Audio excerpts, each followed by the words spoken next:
Hola chicos, buenos días. Bueno, hoy vamos a hablar de un tema que nos encanta y que ya he hablado en algunos vídeos, pero a raíz del último vídeo me han pedido un montón que hablemos de esto. ¿Por qué los hidratos de carbono no engordan? Esta frase es bastante polémica, ¿eh? O sea que vamos a ver si logramos descifrar si realmente los hidratos de carbono no engordan. Bueno, primero vamos a empezar descifrando qué son los hidratos de carbono, porque yo creo que la gran mayoría de vosotros habla de ellos, ha escuchado hablar, pero a veces que ni siquiera sabemos qué son, ¿no? Pues vamos a empezar por una de las moléculas más básicas que existen, pero es muy importante empezar por ella porque entenderemos muchas cuestiones si empezamos por ella, ¿no? Esta molécula, como la veis, es una molécula que le llamamos glucosa. La glucosa es un hidrato de carbono, el de los más simples que hay, y es muy importante porque lo que sí sabemos y lo que es una evidencia muy clara es que nuestras células del cuerpo básicamente utilizan glucosa para obtener energía.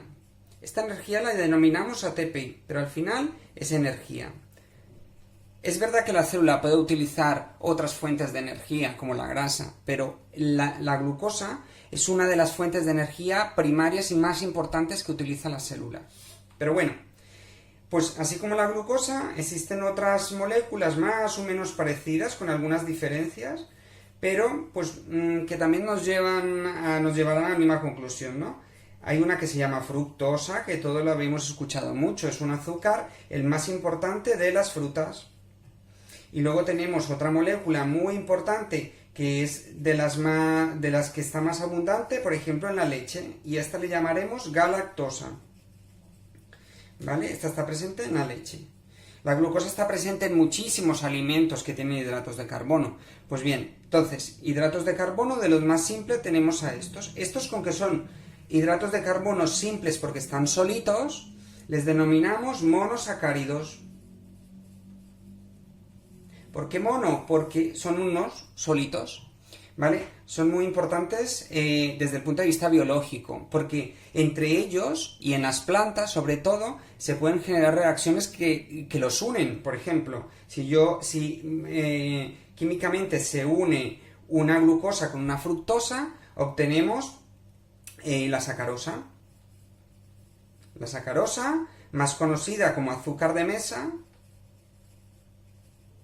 es un azúcar que naturalmente se une, por ejemplo, el azúcar que tiene la caña de azúcar, por ejemplo, o las remolachas, ¿vale? Pero yo, por ejemplo, si uno otros dos monosacáridos, como por ejemplo una glucosa con una galactosa, obtengo otro azúcar muy conocido, que es la lactosa. Aquí está, se conoce mucho como el azúcar de la leche. Muy bien.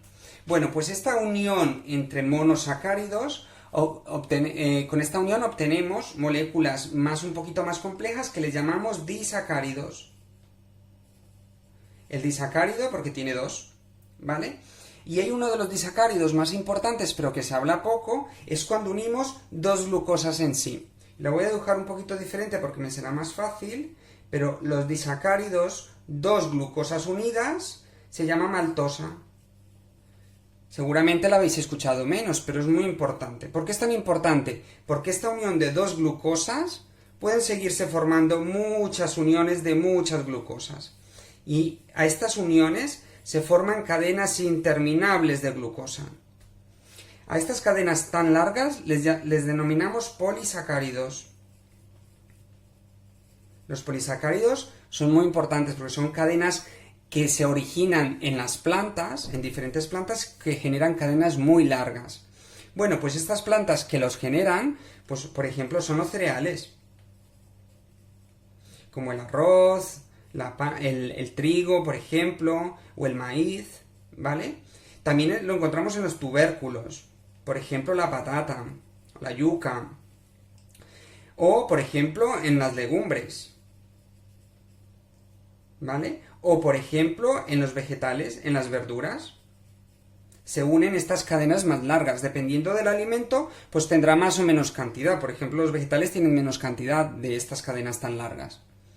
Y estas cadenas tan largas a veces son un tanto especiales, porque a veces son muy largas y con uniones como muy diferentes, ¿no? Estos polisacáridos, que son un poco más diferentes, son muy conocidos también y les denominamos fibra. La fibra es un hidrato de carbono muy especial. ¿Por qué es tan especial? Porque el intestino no lo puede absorber. Este tipo de hidrato de carbono, nosotros los humanos sí que podemos absorberlo, pero el hidrato de carbono que hay en la fibra no lo podemos sintetizar. Hay otros animales que sí lo sintetizan, por ejemplo, pues las vacas, para que os hagáis una idea. Bien, ya que hemos hablado del intestino, tenemos otro vídeo que hablamos de cómo está conformado el intestino. Tenemos el estómago, el intestino delgado y el intestino grueso, ¿vale? Pues bueno, el intestino necesita realizar una serie de procesos bioquímicos para poder absorber estas glucosas, porque tiene una particularidad el intestino, no es capaz de absorber estas cadenas tan largas. Para poder absorberlas, tiene que romperlas, ¿vale? Incluso estas la tienes que romper, ¿vale? Para ello necesita unos procesos bioquímicos, que no es la cuestión del tema, pero el intestino, para poder pasar esa glucosa a la sangre, necesita romper esas cadenas y pasar esas moléculas de glucosa a la sangre. Entonces luego en la sangre las vamos a encontrar sueltas. Moléculas de glucosa sueltas en la sangre. Una vez están en la sangre, pues bueno, estas moléculas pueden ir para obtener energía a las células que lo necesiten, pero básicamente se dirigen hacia unos órganos que las guardan en forma, las almacenan para luego obtenerlas. ¿Sabéis cómo lo almacenan? También en cadenas muy largas, ¿vale? Estas cadenas que se han formado en plantas las vamos a formar nuevamente en unas reservas. ¿Sabéis dónde? En dos órganos muy importantes, en el hígado y en el músculo.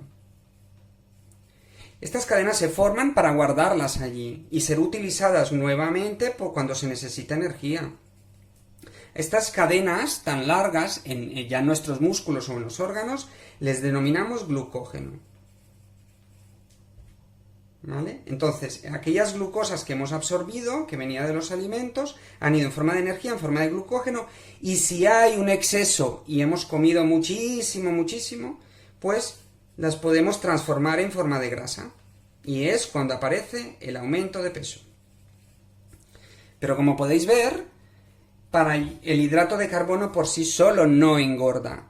Yo necesito, para poder subir de peso, para poder engordar, necesito comer grandes cantidades de estos alimentos. Y es verdad que comer estos alimentos reales en grandes cantidades como para formar peso es muy difícil. De hecho, casi nunca pasa. O pasa en pocas ocasiones. Lo que pasa que en medio de todo esto aparece un ente muy conocido que se llama industria. ¿Vale? Le vamos a hacer una cruz. Porque la industria ha logrado tener productos procesados de hidratos de carbono. ¿Qué significa eso? Que ha eliminado todo aquello que ese producto no requiere, por ejemplo la fibra. Entonces utiliza solo las cadenas largas para obtener cadenas muy pequeñitas de glucosa, por ejemplo de sacarosa, para tener azúcar de mesa, el azúcar que va a ser utilizada en galletas, en bollos y como azúcar directamente. O también puede utilizar estas cadenas tan largas, sin la fibra y sin ningún otro nutriente, para obtener, por ejemplo, harinas blancas, ¿vale? Que son las cadenas solitas. Entonces, es verdad que es mucho más probable que nosotros cometamos un exceso comiendo esta parte que no toda esta parte. Por ese motivo se relaciona tanto estos alimentos procesados con el aumento de peso, que no estos alimentos reales con el aumento de peso. Bueno, espero que os haya gustado. Un abrazo.